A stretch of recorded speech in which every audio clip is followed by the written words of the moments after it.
Запуск речи ребенка в настоящее время стоит очень остро.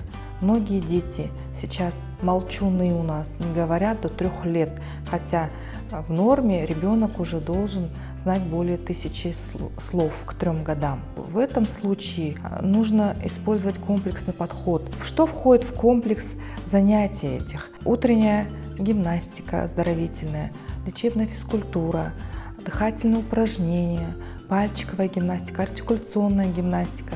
Затем занятия продолжаются в классе. Они познают новые звуки, знакомятся со слоговым рядом, знакомятся с новыми словами, расширяет свой словарный запас. Вообще мы работаем, конечно же, в целом над запуском речи ребенка.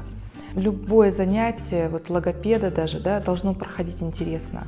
Егер де сіздің балаңыздың сөйлеу тілі кешеуілдесе немесе сөздік қорында 2-3 сөзден аз болса, осы видеоның маңызы зор.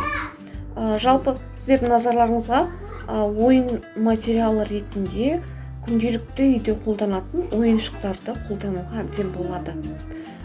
Қалай баламен ойнау керек, балада алғашқы сөздер пайда болу керек, немесе 2-3 сөздік қорына бірнеше сөздерді қосу мақсатында осы ойынды жүргізуге болады.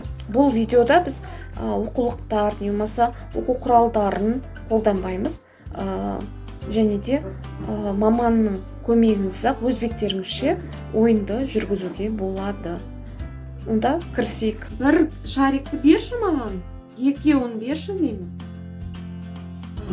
Және тағы да басқа сандар. Тағы да қандай ойын ойнауға болады.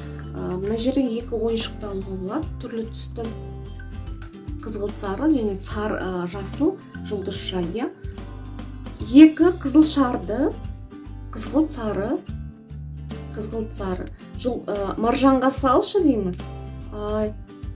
Жасыл шарларды жасыл жұлдызшаға салшы.